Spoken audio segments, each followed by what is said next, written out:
स्वागत है आज के सेशन में स्टूडेंट्स। तो आज के सेशन में हम बात करेंगे इग्नू का जो फर्स्ट ईयर एनवायरमेंटल स्टडीज़ का कोड है पर्यावरणीय नियमावली यानी कि इकाई नंबर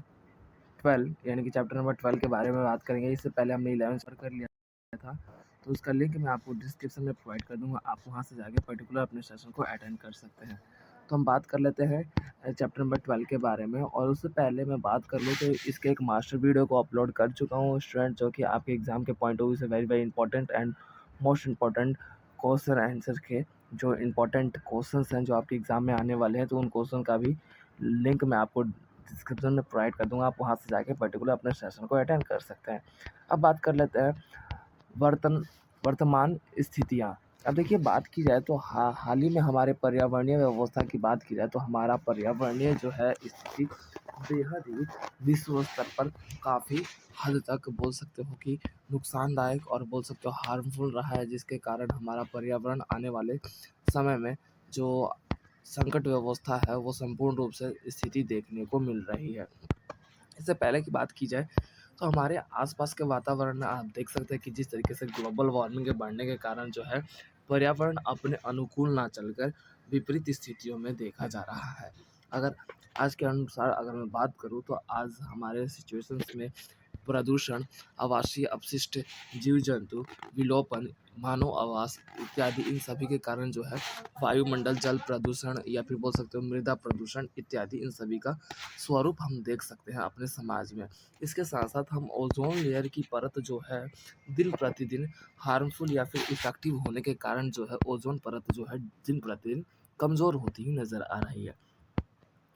राष्ट्रीय विधान, अब आ जाते हैं राष्ट्रीय विधान का बात की जाए तो राष्ट्रीय विधान में देखा जाता है कि राष्ट्रीय स्तर पर क्या सॉल्यूशन अपनाया गया है, राष्ट्रीय स्तर पर क्या व्यवस्थाओं का स्वरूप दिया गया है। तो देखा जाए तो प्राकृतिक व्यवस्थाओं में पर्यावरण का सुरक्षा को ध्यान में रखते हुए अलग अलग स्थान पर अलग अलग क्षेत्रों में जो है राष्ट्रीय व्यवस्था के माध्यम से जो है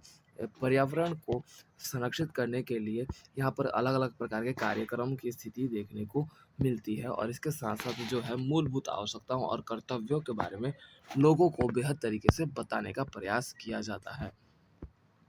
सरकारी नीति व्यवस्थाओं को निर्देशानुसार सिद्धांत के रूप में यहाँ पर प्रदर्शित करने का प्रयास भी किया जाता है, जो कि हमारे समाज हमारे सोसाइटी के लिए बेहद ही मार्मिक तथा संपूर्ण रूप से देखा जाए तो बेहद ही भावुकता और पर्यावरण भारत में पर्यावरणीय विभाग जो है 1980 के तहत ही स्थापित किया गया था, जिसके बाद ही 1985 में यह विभाग पर्यावरण एवं वन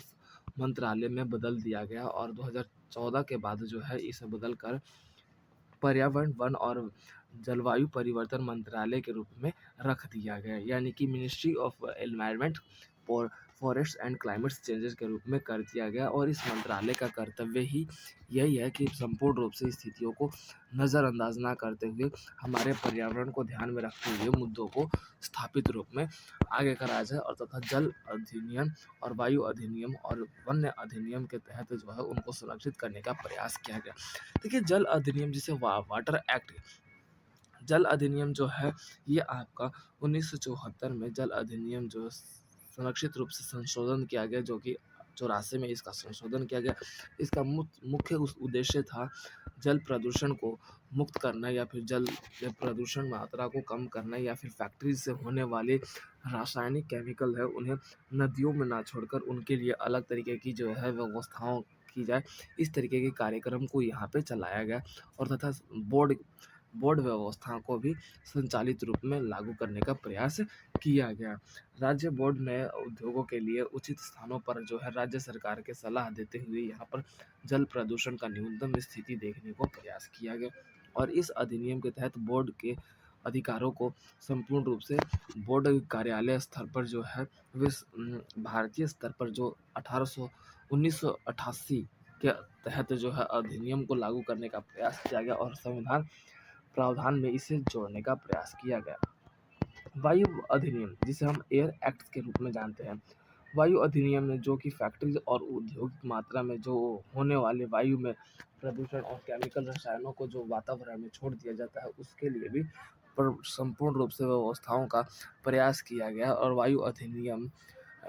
1981 तथा इसको संशोधन 1987 में मुख्य रूप से किया गया, जो कि आपका पर्यावरणीय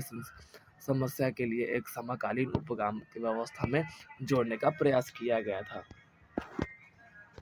उसके तहत वन्य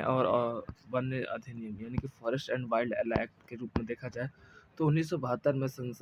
संसद में वन्य जीवन अधिनियम परिषद व्यवस्थाओं का संचालित व्यवस्था का स्वरूप हुआ, जो कि जंगलों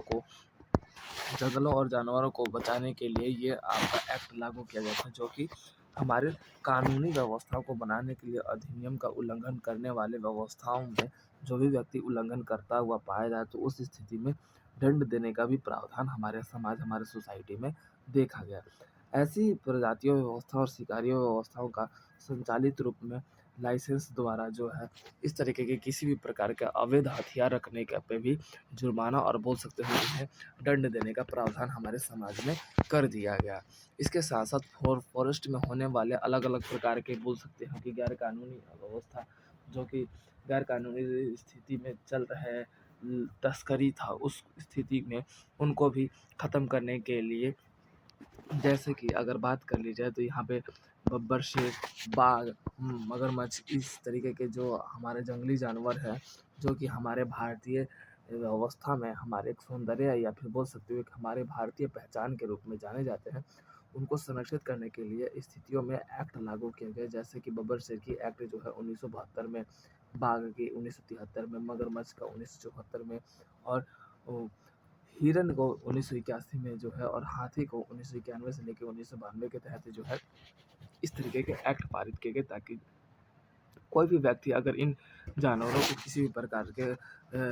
संकट या फिर बोल सकते हो कि इनको ठोस चोट पहुंचाता है तो उस स्थिति में, या फिर इनके जान की हानि करता है तो उस स्थिति में उनको दंड देने का प्रावधान हमारे कानून व्यवस्था में जोड़ा गया। उसके बाद जैव विविधता अधिनियम, जैव विविधता यानी कि बायोडाइवर्सिटी के रूप में जो है विश्व में होने वाले जो अलग अलग प्रकार के क्लाइमेट चेंजेस है उनको मद्देनजर रखते हुए घटनाओं को और संकट व्यवस्थाओं को और हमारे ओजोन परत को ध्यान में रखते हुए उसके विधेयक व्यवस्था में बायोस्फेरिक जो रोकने के लिए रोकथाम और केमिकल रसायनों में होने वाले चेंजेस को नेशनल तौर पे जो है बायोडाइवर्सिटी और अथॉरिटी के रूप में एनबीए के रूप में जो है इसे विश्व स्तर पर एक बोल सकते हो ग्लोबल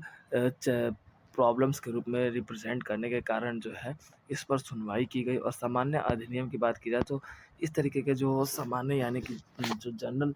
प्रोटेक्शनल एक्ट जो होते हैं आमतौर पर जो है मानव को सुरक्षित तथा हमारे समाज को सुरक्षा प्रदान करने का कारण करता है। पर्यावरणीय सुरक्षा अधिनियम, जिसमें हम बोल सकते हो एनवायरमेंटल के रूप में जो है एनवायरनमेंट को सिक्योर करने के लिए इस अधिनियम को हमारे समाज में लाया जाता है, जिसके तहत इसकी अगर मैं बात करूँ समय काल की तो 1986 में जो है भोपाल त्रासदी के बाद जो है भारत सरकार ने 1986 में जो पर्यावरणीय सुरक्षा अधिनियम पर ध्यान रखते हुए यहाँ पर अलग अलग प्रकार के जो है अधिनियम मुख्य रूप पर बल देने का, पर्यावरण पर किसी प्रकार का हानि ना हो इसलिए इस तरीके के जो बल है उस पर ध्यान देने का हमारे कानून व्यवस्था में निर्धारित किया गया और पारित किया गया। इसके साथ साथ स्टूडेंट्स इसमें राष्ट्रीय पर्यावरण ट्रिब्यूनल जो अधिनियम है, जो कि ट्रिब्यूटरी जो क्षेत्र के बोल सकते हैं जो पिछड़ी जाति है उनको किसी प्रकार का हानि ना हो, उन पर किसी प्रकार से बोल सकते हैं कि स्थितियों में उनके जातियों पर संकट ना आए, इस पे भी आपका जो है अधिनियम लागू किया गया, जो कि 18/10/2010 के राष्ट्रीय हरित अधिकरण की स्थापना के लिए हित ट्रिब्यूटरीज के रूप में जो है यहाँ पर पारित किया गया। अब उसके बाद अंतर्राष्ट्रीय समझौते की बात की जाए तो अंतर्राष्ट्रीय विधायक रूप में इंटरनेशनल बोल सकते हैं कि यहाँ पे न्यायालय व्यवस्था के रूप में पारित किया गया है। और इंटरनेशनल तौर पर जो है अलग अलग देशों ने अपना हित रिप्रेजेंट करते हुए अंतर्राष्ट्रीय समझौते पर इंटरनेशनल कन्वेंशनल के रूप में जो है राष्ट्रीय एकता को प्रेजेंट करते हुए समाज की भूमिका को रिप्रेजेंट किया और इसे ग्लोबल रूप में एक्सेप्ट करते हुए सभी देशों की एक भूमिका के रूप में इसे एक्सेप्ट किया और सतत विकास के रूप में आगे बढ़ाने का प्रयत्न किया गया। और राष्ट्रीय और हमारे बोल सकते हो क्लाइमेट चेंजेस को ध्यान में रखते हुए वर्ल्ड में सभी देशों का एक मत होने का प्रयत्न किया गया ताकि एकजुट होकर अंतर्राष्ट्रीय स्तर पर व्यापार करते हुए खतरनाक रसायन कीटनाशकों के लिए सूचकांक व्यवस्थाओं को आगे बढ़ाया जाए और इससे मुक्ति के लिए हमारे क्लाइमेट्स यानी कि जो जलवायु परिवर्तन हो रहे हैं उस पर ध्यान दिया जाता था। इसके साथ साथ ओजोन परत पर जो हो रहे हैं कन्वेंशनल जो समझौता है उस पर भी ओजोन परत पर भी ध्यान रखने का प्रयत्न किया गया, ताकि हमारे क्षेत्र में जिस प्रकार से आज कैंसर अलग अलग प्रकार की स्किन डिजीज़ हो रही हैं, ओजोन लेयर के पराबैंगनी किरणों के कारण जो हमारे पृथ्वी पर आ रही है, अब तक ओजोन लेयर उनको कंट्रोल कर रहा था, लेकिन और दिन प्रतिदिन ओजोन लेयर भी खतरे में पड़ रहा है, जिसके कारण जो है पराबैंगनी किरणें हमारे धरती पर आ रही हैं। इसके कारण जो है जलवायु समझौते में प्रोटोकॉल की व्यवस्थाओं को ध्यान में रखते हुए इस तरीके के कानून व्यवस्था को लागू किया गया। उसके बाद जैव विविधता पर समझौता, जैव विविधता यानी कि बायोडाइवर्सिटी पर भी समझौता किया गया, ताकि अलग अलग जो स्पीसीज से अलग अलग जो प्रजातियां हैं वो किसी भी प्रकार की खतरे में ना, किसी प्रकार से उन पर उनका जो स्पीसीज जो है ख़त्म ना हो, इस पर ध्यान देने का प्रयत्न किया गया। उसके बाद परिवर्तन के मुद्दे इसमें हम आपकी समस्याएं और संभावनाएं की बात की जाए तो देखिए, समस्या सबसे बड़ी बात यह है कि WHO यानी कि वर्ल्ड हेल्थ ऑर्गेनाइजेशन के रूप में देखा गया कि जो आंकड़े एक रिप्रेजेंट किया गया कि आज मनुष्य की जो एज लिमिट है दिन प्रतिदिन घटती जा रही है। पहले इंसान जो है 100 सालों तक, 90 सालों तक उसकी एक मिनिमम मतलब कम से कम वो जीता था 80 सालों तक, लेकिन आज के टाइम पे देखा जाए तो इंसानों की कम से कम अगर बात की जाए तो वो ज़्यादा से ज़्यादा 60 और ज़्यादा से ज़्यादा 65 तक ही जी रहा है। ये क्यों? हमारे क्लाइमेट चेंज के कारण, हमारे पर्यावरणीय व्यवस्था के कारण, कीटनाशक जो फर्टिलाइज़र हम खेतों में यूज़ कर रहे हैं उनके कारण जो केमिकल रसायन है वो दिन प्रतिदिन हमारे अंगों को तबाह कर रहा है, और बोल सकते हैं पानी या फिर हवा या फिर बोल सकते हो मृदा ये शुद्ध ना होने के कारण इन सभी में हम श्वास ले रहे हैं। और प्लास्टिक जैसे स्थितियों को हम देख रहे हैं, प्लास्टिक कानूनी रूप में बैन किया जा रहा है। अलग अलग जो कार्यक्रम चलाए जा रहे हैं ताकि हमारे जीवन काल को लंबे समय तक संभाल के रखा जा सके या फिर चलाया जा सके। उसके बाद संप्रेषण तथा परिवर्तन के लिए संस्थापन व्यवस्था का यहाँ पर स्थिति लाया गया, ताकि ताकि हमारे समाज में 1980 के तहत सरकार के त्योहारी की स्थितियों में जो है यहाँ पे संकट व्यवस्था को आगे बढ़ाने का प्रयत्न किया गया। पर्यावरण संप्रदायों के रूप में जो है यहाँ पर मूल्यांकन किया गया, और अपने उद्देश्यों को स्थापित करने के लिए केंद्रीय प्रदूषण नियंत्रण बोर्ड को भी यहाँ पर लाया गया। सेंट्रल पोल्यूशन कंट्रोल बोर्ड यानी कि CPCB जो है आगे बढ़ाया गया, ताकि जो है पोल्यूशन को कंट्रोल किया जा सके। और अत्यधिक वाहन जैसे चीनी व्यवस्थाओं के रूप में पेट्रोलियम और कीटनाशक कारखानों में औद्योगिक व्यवस्था में जो हो रहे हैं रासायनिक परिवर्तन है उसको रोकने का भी यहाँ पर क्रियाकलाप चलाया गया। अलग अलग प्रकार के यहाँ पे कार्यक्रम करवाया गया। तो स्टूडेंट्स इसके बाद आ जाता है हमारा सारांश। सारांश होता है स्टूडेंट्स पूरे चैप्टर का कॉन्क्लूजन यानी कि समरी, इसके अकॉर्डिंग हमने इस चैप्टर में क्या क्या बातें पढ़ी उसकी मुख्य व्यवस्थाओं को ही हम सारांश बोलते हैं। तो स्टूडेंट्स ये था हमारा चैप्टर नंबर 12 जो कि अब कंप्लीट होता है। आई होप कि आप सबको समझ में आ गया होगा। जो टॉपिक अगर समझ में नहीं आएगा आप हमें कमेंट सेक्शन में रिप्लाई देके उस टॉपिक के बारे में पूछ सकते हैं। ओके स्टूडेंट्स, इसका मास्टर वीडियो मैं आपको अपलोड कर चुका हूँ जो कि आपके एग्ज़ाम के पॉइंट ऑफ व्यू से वेरी वेरी इंपॉर्टेंट है, और वही क्वेश्चन एग्जाम में आएंगे, तो आप उस वीडियो को ज़रूर से ज़रूर वॉच कीजिए। ओके स्टूडेंट्स, तो मिलते हैं अपने नेक्स्ट सेशन में नेक्स्ट चैप्टर के साथ। तब तक के लिए अपना ध्यान रखें। Take care.